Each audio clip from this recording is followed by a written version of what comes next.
ভূপতিনগরের ঘটনা একটার পর একটা চাঞ্চল্যকর তথ্য এই মুহূর্তে সামনে আসছে, যেমনটা দুজনকে জিজ্ঞাসাবাদে লাগাতার এবং সেই লাগাতার জেরা জিজ্ঞাসাবাদে করেও যে তথ্য সামনে আসছে তাতে চক্ষু চড়ক গাছ বলাই যায়। তার কারণ বড় কোনো ষড়যন্ত্রে নাকি ছক কষেছিল ধৃতরা। সূত্র মারফত এমনটাই খবর, যা দেশের নিরাপত্তার ক্ষেত্রে বিপজ্জনক। দেশের সার্বভৌমত্বে আঘাত হানার চেষ্টা করা হচ্ছে এমনটাও কিন্তু মনে করা হচ্ছে লাগাতার জিজ্ঞাসাবাদ করে। আর ঠিক কোন কোন তথ্যগুলো সামনে আসছে সৈকত আমাদের প্রতিনিধি আমাদের সঙ্গে জানাও। সৈকত,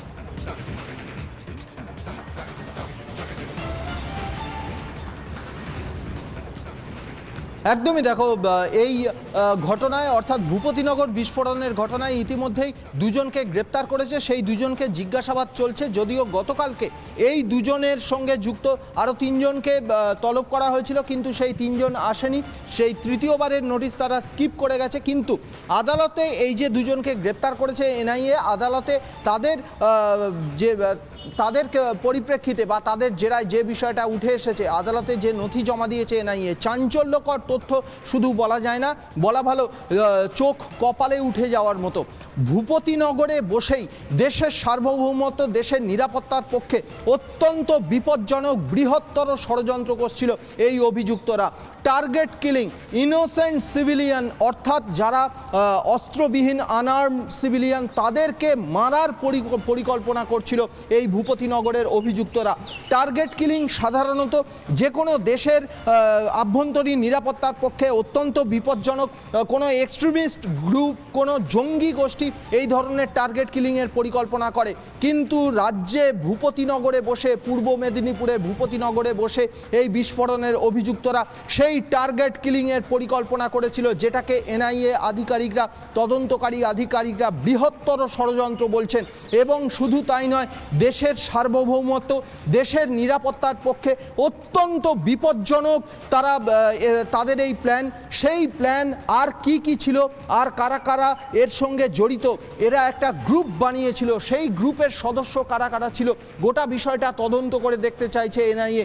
এই জন্যেই কিন্তু গতকালকে তিনজনকে তলব করা হয়েছিল। এই তিনজন যদি তারা যেতেন, গ্রেপ্তার হওয়া দুজনের সঙ্গে সামনাসামনি বসিয়ে এই বিষয়টাতেই জিজ্ঞাসাবাদ করতেন এনআইএ আধিকারিকরা। কারণ দেশের সার্বভৌমত্ব, দেশের নিরাপত্তার পক্ষে অত্যন্ত সার্বভৌমত্বে আঘাত আনার মতন ঘটনা ঘটছে, আর ঘটছে এই রাজ্য বাংলাতে। রাজ্যের যারা বিরোধী রাজনৈতিক দলের নেতারা রয়েছেন তারা কি বলছেন, তাদের কি প্রতিক্রিয়া? দিলীপ ঘোষের বক্তব্য শোনাই আপনাদেরকে। কি বলছেন দিলীপ ঘোষ? এনআইএ গেছে, সব ঠান্ডা হবে। ইঁদুর বেরোচ্ছে, সাপ বেরোচ্ছে, সব বেরোবে, সব ঠান্ডা হবে। পশ্চিমবঙ্গকে দুর্নীতিমুক্ত আর দুষ্কৃতিমুক্ত করবে।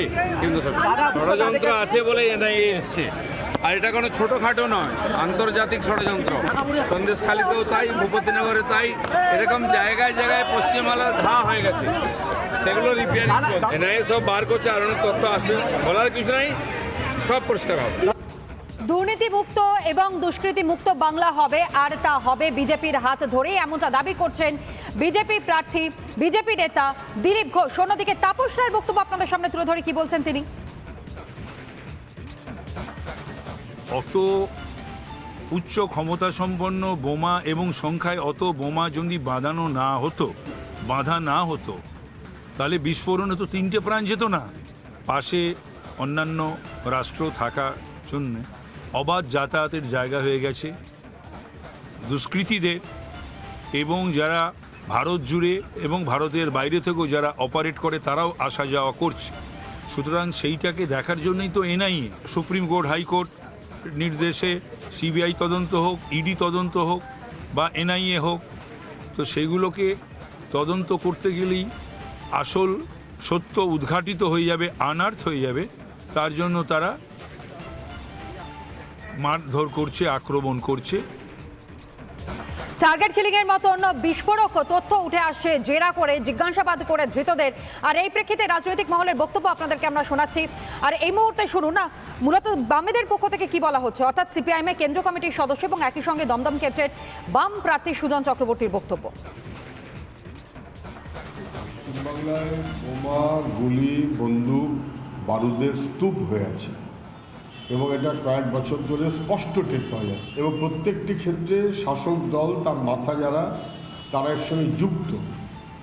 ভূপতিনগরে আরেকবার স্পষ্ট হয়েছে, ভূপতিনগরে বিস্ফোরণটা হয়েছে তৃণমূল নেতার বাড়িতে। আক্রান্ত হয়েছেন বা আহত হয়েছেন, মারা গেছেন 3 জন। তারা তৃণমূলের কর্মী, দুষ্কৃতী। সরকারের কোনো হেলদোল ছিল না, কোনো বন্দোবস্ত করেনি, কেননা সরকার এই মনোভাবে চলেছে। এটা পঞ্চায়েত ইলেকশনে ঠিক আগের ঘটনা, যে বোমাগুলি এইসব দিয়েই পঞ্চায়েত দখল করতে হবে, এই মনোভাবে তারা চলেছেন। এনআইএর তদন্তে এটা স্পষ্ট যে ভূপতিনগরে বোমা তৈরি এবং বোমা মজুদের বন্দোবস্ত ছিল, যেমন পশ্চিমবাংলায় অনেক জায়গাতে শাসক দলের মদতে রয়েছে, ভূপতিনগরটাও তাই। এবং সেই কারণেই রাজ্য পুলিশ ধামাচাপা দেওয়ার চেষ্টা করেছে। ধামাচাপা এইভাবে দেওয়া যায়। রাজনৈতিক মহলের বক্তব্য আপনাদের সামনে তুলে ধরলাম। আরও একবার আমার প্রতিনিধি সৈকতের কাছে আমরা যাওয়ার চেষ্টা করবো, জানার চেষ্টা করবো গোটা বিষয়টা। সৈকত, অত্যন্ত বিস্ফোরক বেশ কয়েকটা তথ্য এখানে উঠে আসছে। একটা হচ্ছে ভূপতিনগরে কেন বিস্ফোরক মজুত করা হয়েছিল, বিস্ফোরণের মতন ঘটনা ঘটেছিল যেটা রাজ্য প্রশাসনের নজরে পর্যন্ত আসেনি, এবং টার্গেট কিলিং এর প্রসঙ্গ এখানে উঠে আসছে। এরই সঙ্গে সঙ্গে তো এই বিষয়টা আসে যে রাজ্য পুলিশে তাহলে কি করছিল, সেখানকার পুলিশ আধিকারিকদের কাছে কোন রকমের কোনো তথ্য ছিল না।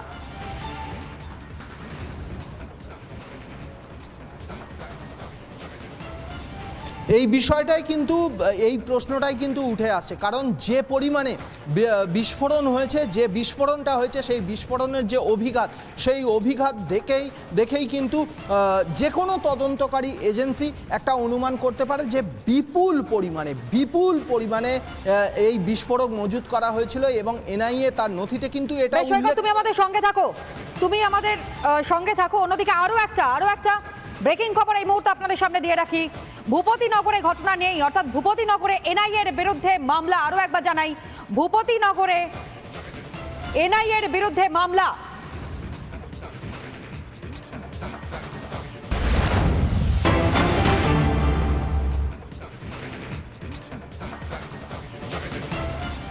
যে খবর এই মুহূর্তে আপনাদের সামনে আমরা ব্রেক করছি, দেখতেই পাচ্ছেন ভূপতিনগরে ঘটনাকে কেন্দ্র করে একটার পর একটা ব্রেকিং খবর আপনাদের সামনে তুলে ধরছে রিপাবলিক বাংলা, যেখানে ভূপতিনগরে এনআইএর বিরুদ্ধে এবার মামলা করা হয়েছে এবং মামলার ঘটনায় তদন্তকারী অফিসার বদলের কোনো রকমের কোনো সিদ্ধান্ত নেওয়া হচ্ছে কিনা অবশ্যই আমরা জানবার চেষ্টা করবো আমাদের প্রতিনিধির কাছ থেকে। তবে তার আরও একবার আপনাদেরকে জানিয়ে রাখি, ভূপতিনগরে এনআইএর বিরুদ্ধে মামলা করা হয়েছে। এই এনআইএর বিরুদ্ধে এর আগে আপনাদেরকে জানিয়েছিলাম অভিযোগ দায়ের করা হয়েছিল, শ্রেয়তাহানির মতন অভিযোগ আনা হয়েছিল এই কেন্দ্রীয় এজেন্সির আধিকারিকদের বিরুদ্ধে, যেখানে ছবিতে ধরা পড়েছে যে এই এনআইএর ওপর হামলা করতে সেখানেই উপরন্তু দেখা গিয়েছে এনআইএর বিরুদ্ধে মামলাও দায়ের করা হলো। আরও বিস্তারিত এই বিষয়ে জানাবে অনুপ, আমাদের প্রতিনিধি আমাদের সঙ্গে। অনুপ, দেখো, এনআইএর বিরুদ্ধে যে মামলাটি দায়ের করে তৃণমূল যে নেতা ধরা পড়েছেন তার পরিবারের সদস্যরা, সেই কেসে যিনি আইও তাকে কিন্তু বদল করা হলো। আইও করা হলো ডিইও 2 এর ইন্সপেক্টর সত্যম ঘোষকে। এবং তিনি কিন্তু যে গ্রাম রয়েছে ভূপতিনগরের যে গ্রাম, সেখানে কিন্তু যাচ্ছেন। সেখানে গিয়ে সেদিনকে কি ঘটনা ঘটেছিল, এনআইএ অফিসাররা কখন এসেছিল, কিভাবে তারা অ্যাক্সেস করেছিল, সেই বিষয়টা কিন্তু জানতে চাইবেন। ভূপতিনগর থানার আন্ডারে প্রথমে এই ইনভেস্টিগেশন চলছিল, তবে সেক্ষেত্রে যেটা জানা গেল যে ডিইও 2 সেখানকার ইন্সপেক্টর সত্যম ঘোষ, তাকে কিন্তু এই দায়িত্ব দেওয়া হয়েছে গোটা ঘটনার তদন্ত করবার জন্য। ধন্যবাদ জানাই অনুপ তোমায়। ভূপতিনগরে এনআইএর বিরুদ্ধে মামলা এবং মামলা ঘটনা তদন্তকারী অফিসার বদল করা হয়েছে, দায়িত্ব দেওয়া হলো ডিইও 2 সত্যম ঘোষের হাতে।